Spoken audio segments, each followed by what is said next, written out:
Il-poeżija tista' tiħodna l-bogħod minn ġdudna, kemm fl-istħajjil u xi drabi fir-realtà. Il-poeżija Passaport ta' Antoine Cassar twettaq dan fuq bosta livelli, fl-istħajjil, permezz ta' traduzzjoni u l-qari, u għax jgħanja favur il-moviment ħieles.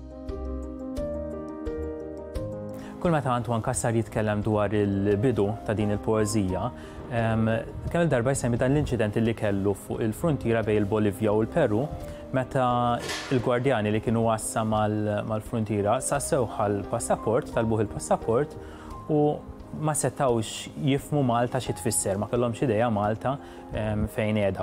U kien minn hemmhekk illi Antoine eventwalment tħajjar sabiex jikteb il-poeżija Passaport f'għamla ta' Passaport bħala protesta għall-politika kollha tal-frontieri, għal limitazzjonijiet li jiġu imposti fuq il-bniedem migratorju, fuq il-bniedem bħala vjaġġatur.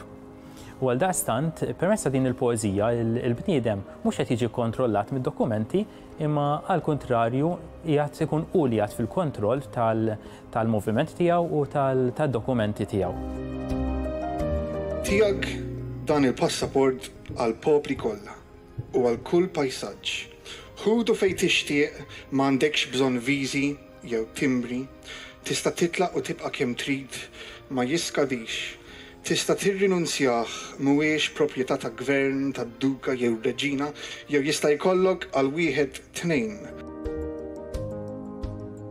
Teknikament din il-poeżija tibbaża ħafna fuq ir-repetizzjoni.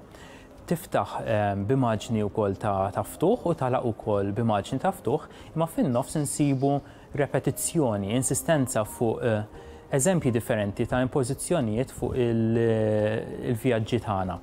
U Antoine Cassar jelenka abbużi differenti li jsiru fuq il-frontieri, fuq l-immigranti, fuq il-vjaġġaturi li jkunu qegħdin jaqsmu minn naħa l-oħra tad-dinja. Il-poeżija Passaport ma nistgħux inħarsu lejha biss bħala passaport, imma hija proġett. Kellha bidu u infatti għadha għaddejja fuq vjaġġ minħabba li hija poeżija li istess ivvjaġġat ħafna. Dan huwa ktejjeb illi ivvjaġġa ħafna ġiet tradott fi 12 lingwa u fuqhom għax inqara dan it-test inqara f'ħafna partijiet tad-dinja, f'ħafna kontinenti, mhux biss lokalment Malta u mhux biss fil-Mediterran jew fl-Ewropa. Hija poeżija li qasmet minn medium għal ieħor. Hija poeżija li nsibuha fi ktejjeb u allura bħala test ippubblikat, imma hija poeżija li ġiet adattata għat-teatru wkoll. Hija poeżija li ġiet imxandra b'mezzi differenti. Hija poeżija li nsibuha fuq il-medja soċjali wkoll u li għandha sit, website iddedikata liha. Din hija poeżija li għaldaqstant qiegħda tivvjaġġa, hija poeżija dwar il-vjaġġi tal-bniedem, imma hija wkoll poeżija li qiegħda tivvjaġġa minn post għal ieħor. U din il-poeżija għalhekk nistgħu ngħidu li hija proġett tal-awtur tagħha ta' Antoine Cassar, imma proġett tan-nies kollha, ta' kull min b'xi mod imiss ma' din il-pubblikazzjoni.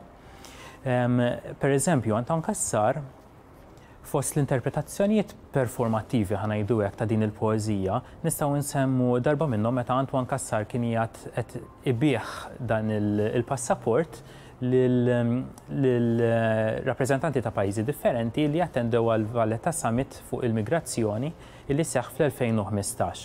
U għaldaqstant din il-poeżija ma baqgħetx biss poeżija ta' kitba fuq il-karta, imma imxiet lil minn hekk, imma saret ukoll proġett politiku, saret ukoll proġett artistiku fit-totalità kollu tal-kelma.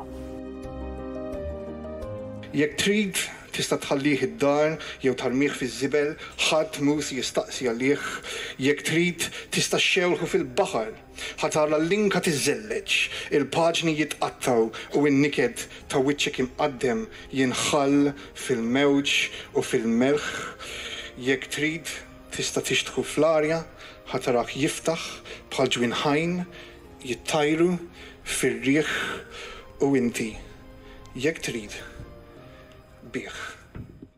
Il-Sinna jixtieq jirringrazzja lill-Aġenzija Nazzjonali tal-Litteriżmu, lill-Ministeru għall-Edukazzjoni u x-Xogħol, lill-Kunsill Nazzjonali tal-Ilsien Malti u lid-Dipartiment tal-Malti fil-Fakultà tal-Arti l-Università.